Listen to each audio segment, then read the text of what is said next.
My name is Michael Harris, and for most of my life, I believed that discipline could solve almost anything. I spent 15 years in the Navy before settling into civilian life. The habits I carried from those years, waking up at dawn, keeping my boots polished, never leaving dishes in the sink, were things my wife, Emily, used to say she admired. We met in 2011 at a summer charity run. I wasn't looking for anything serious back then. I had just come home from deployment, and relationships felt like luxuries people had when their lives weren't so tightly wound by orders and missions. But Emily was different. She was warm, approachable, with a laugh that felt like sunlight breaking through storm clouds. I fell fast, and within a year, we were married. For 11 years, we built what I thought was a stable, if ordinary life together. A modest 2-story house in Richmond, Virginia. A golden retriever named Max. Weekend barbecues with neighbors. Vacations once a year if work allowed. I wasn't a man who needed extravagance. Routine suited me just fine. Emily seemed content, at least in the beginning. She taught at an elementary school, came home in the afternoons, graded papers on the couch while I cooked dinner. She used to meet me at the door with a kiss when I came home from my job as a logistics manager. And for a while, that was enough. But somewhere along the way, small cracks began to form. It started subtly. Emily stopped waiting up for me when I worked late. She grew distant in conversations, offering clipped replies when I asked about her day. She bought a new wardrobe, nothing wrong with that, of course.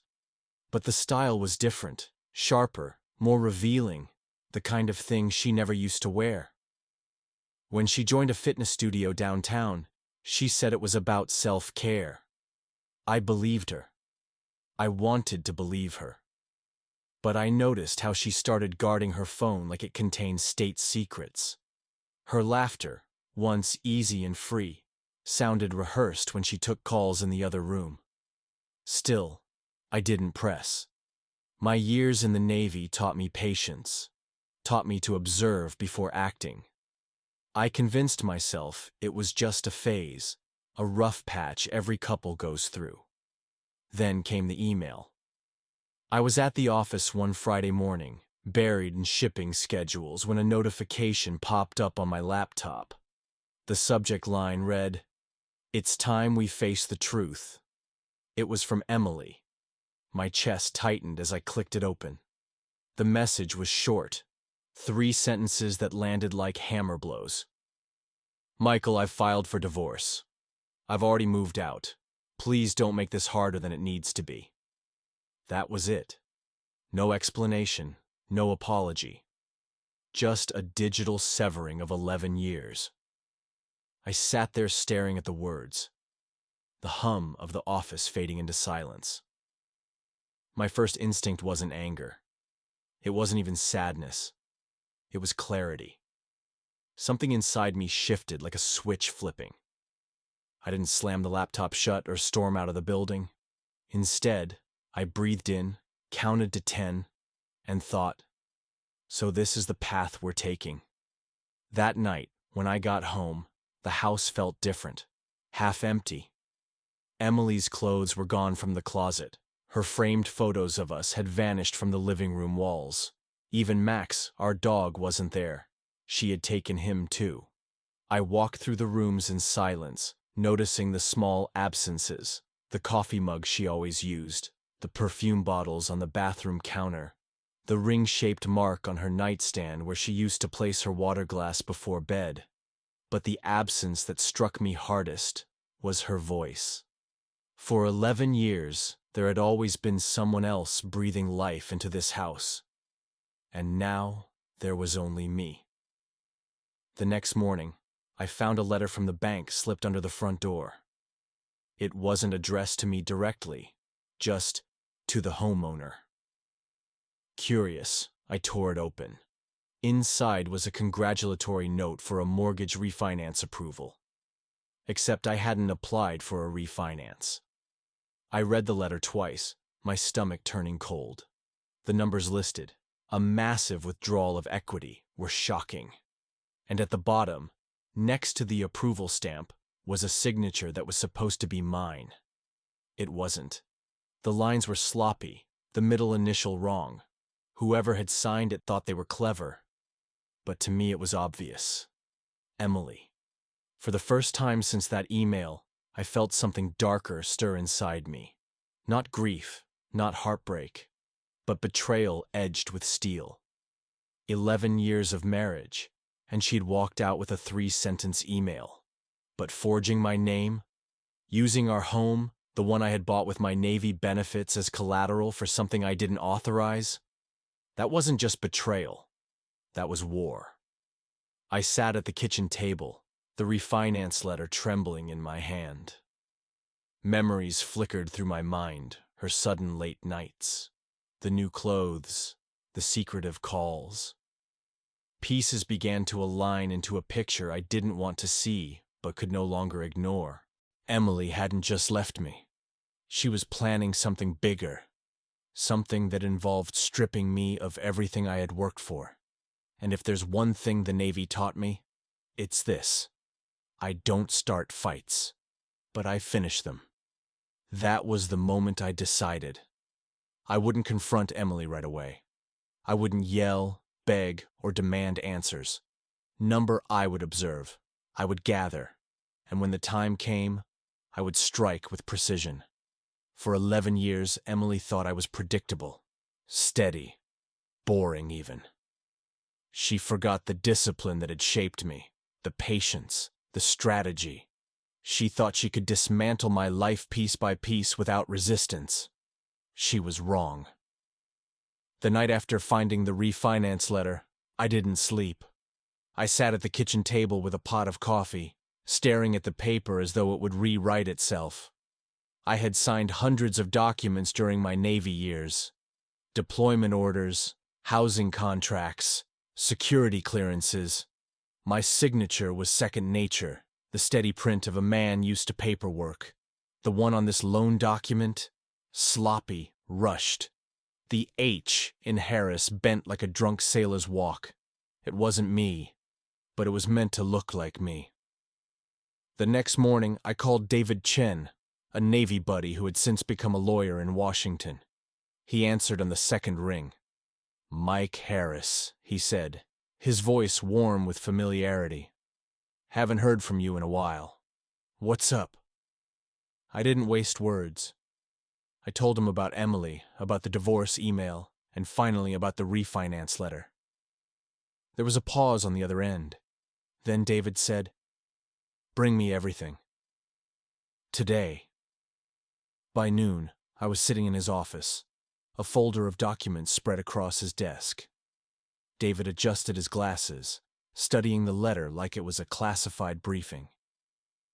"This," he said finally, tapping the page, "is forgery. If she signed your name without authorization, that's a felony. If she conspired with someone else to secure the loan, that's fraud. Big fraud." I leaned back in the chair, arms crossed. "What happens next?" He gave me a measured look. "That depends. Do you want to destroy her, or just protect yourself?" I thought about it. About 11 years of marriage reduced to a 3-sentence email. About Max, the dog she took without a word. About the smug certainty in that forged signature. "Both," I said. David nodded once. "Then we do this carefully. You don't confront her. You don't tip your hand. You gather evidence, and when the time comes, you let me unleash hell." I left his office with a plan forming in my mind. That night, I went home and turned on the house's security system. Emily had forgotten something important. I had installed cameras 2 years ago, after a rash of break-ins in the neighborhood. They weren't obvious. One in the living room disguised as a smoke detector, another in the kitchen light fixture, one by the garage. I logged into the app, footage from the past week loaded onto my laptop. At first, the images were just painful. Emily packing clothes into bags, Max circling her legs nervously, her expression cold and efficient. She didn't look back once as she carried the last suitcase out. Then, 2 nights after she left, I saw him. A man in his mid-30s walked into my kitchen like he owned the place. Tall, athletic, with a smirk carved into his face. He opened the fridge, grabbed a beer, and sat at my table, scrolling through his phone. Max trotted over and wagged his tail. The man bent down and patted him like they were old friends. Then Emily walked in. She kissed him casually, like they'd done it 100 times before. I rewound the clip 3 times, studying his face. I didn't recognize him, but the app timestamp told me this wasn't a stranger passing through. He was living here. I saved the footage and labeled the file, Ryan Cooper. The next few days became reconnaissance. I checked our joint bank account online. Emily had been draining it in increments for weeks. $500 here, $1,000 there. Careful enough that I didn't notice right away. Now the balance was almost empty. Worse, I discovered new transfers going into an account I didn't recognize. The name listed on the transactions was Ryan Cooper. Every puzzle piece clicked into place. Emily hadn't left me for freedom. She hadn't even left me for love. She had left me for money, for a scheme involving this Ryan. I sent everything to David, the footage, the bank records, the refinance letter. His reply was swift. Good work. Keep collecting. Don't confront them yet. That weekend, I drove past the house Emily had moved into with Ryan, a modest rental on the edge of town. Her car was parked in the driveway, his too. Through the curtains, I could see silhouettes moving. Her pouring wine, him pacing while talking loudly on the phone. I didn't go inside. I didn't knock. I just watched, observed, catalogued. Part of me, the husband part, still wanted to burst in and demand answers. But the sailor in me, the strategist, held the reins. Revenge wasn't about noise. It was about precision. 3 nights later, I got the text. From Emily. We need to meet. Don't make this harder than it has to be. I stared at the words, the calm in my chest solidifying into something sharper. This wasn't just about betrayal anymore. It was about a battle she thought I didn't have the stomach to fight. She had no idea who she was dealing with. The text from Emily sat on my phone like a ticking bomb. We need to meet. Don't make this harder than it has to be. I read it 3 times, then set the phone down. If she thought she was going to corner me into surrender, she was wrong. I forwarded the message to David, my lawyer friend. His reply came back a few minutes later. Meet her, but not alone. And don't say more than you have to. Record everything. We agreed to meet at Harbor Cafe, a neutral public spot halfway between her new rental and my motel. I arrived early, chose a booth in the corner where I could see the whole room, and set my phone on the table with the recorder running. At exactly 6 p.m., Emily walked in. She looked polished. New dress, fresh highlights, makeup done with the kind of care I hadn't seen in years. For a moment it was almost like the woman I'd married. Almost. Then I saw the coldness in her eyes, and the illusion cracked. She slid into the booth opposite me without a word. Michael, she said finally, like my name tasted sour. Emily. There was an awkward silence while the waitress brought water. Emily didn't order anything, neither did I. She folded her hands on the table. We need to finalize this. The divorce, the house, everything. Dragging it out won't help either of us. I raised an eyebrow. The house? Funny. I thought it was already finalized. After all, you refinanced it without my consent. Her jaw tightened, just barely. I don't know what you're talking about. Don't insult me, I said evenly. I've seen the documents. My signature. Forged. Loan approved. Money moved. She looked away, scanning the cafe as if hoping someone would rescue her from the conversation. Then she leaned in, voice low. You don't understand. Ryan said it was the only way.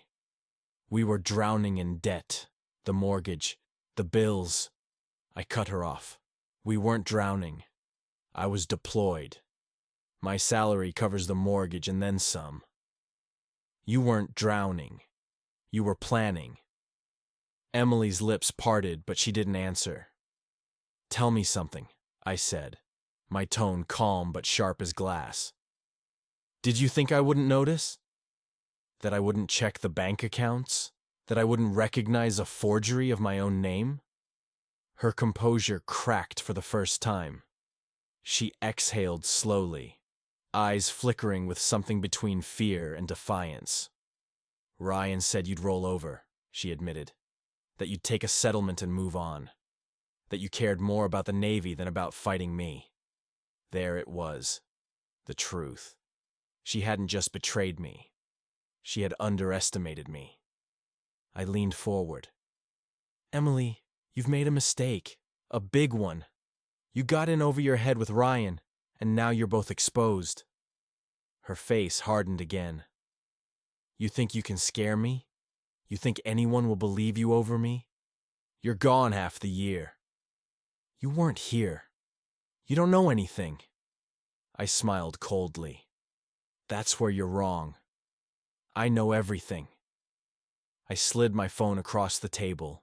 The screen lit up with footage from the security camera.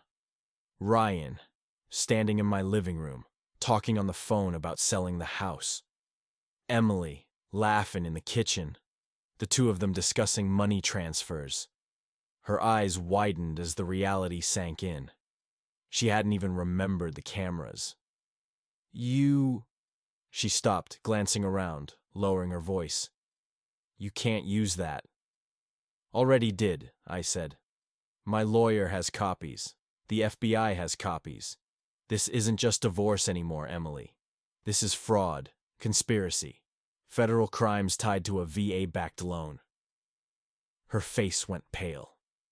She grabbed her purse, fumbling for her phone. Ryan said...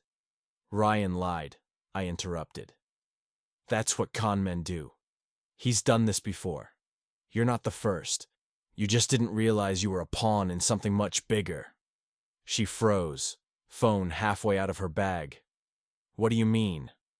I let the silence stretch. Then, Ryan's under investigation. You think you're partners, but to him, you're disposable.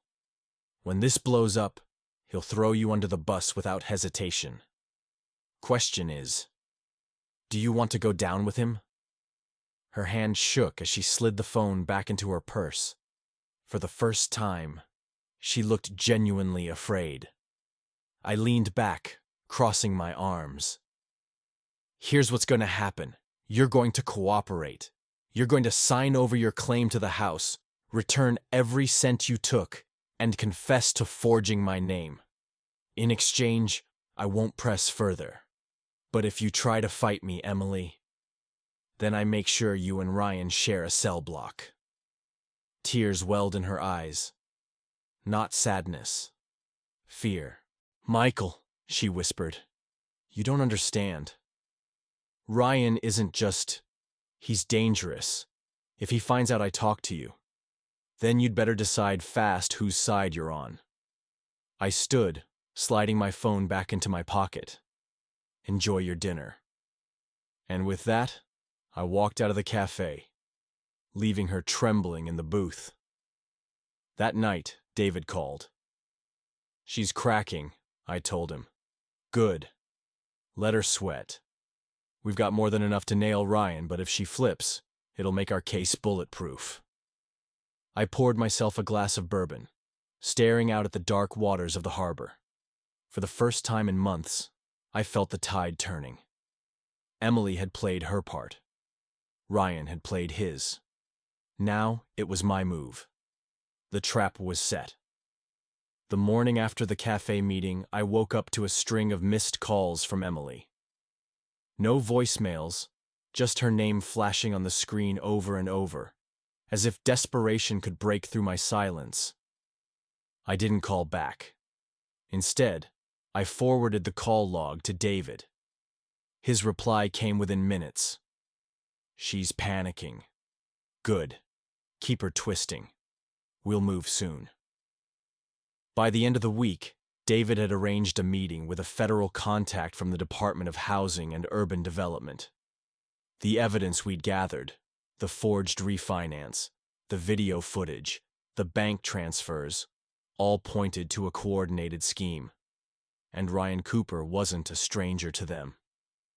"He's on our radar," the agent told us. "We've been tracking multiple cases tied to his name, women mostly. He seduces, convinces them to leverage their homes, then disappears with the cash. You're lucky you caught this when you did, Mr. Harris."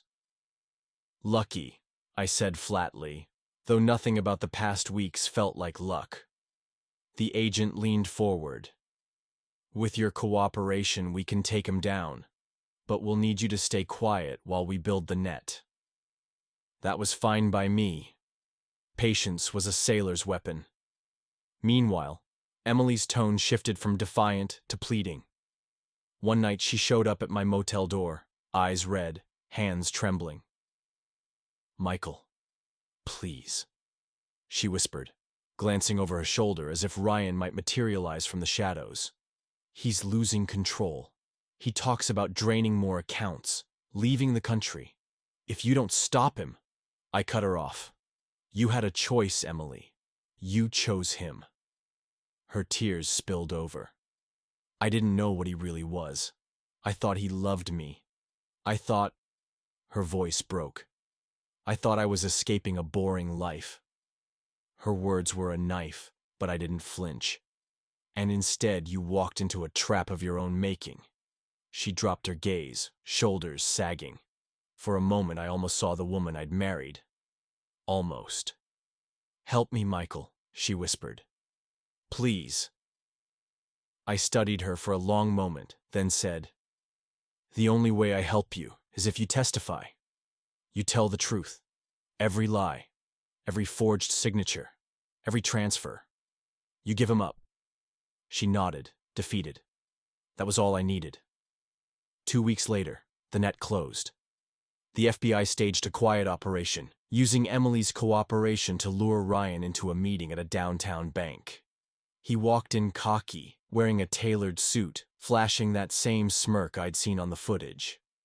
Emily sat beside him, pale but steady, signing paperwork under the agent's watchful eyes. When Ryan handed over a forged document, another attempt to drain equity from yet another property, agents swarmed. "Ryan Cooper, you're under arrest for bank fraud, wire fraud, and conspiracy to commit forgery."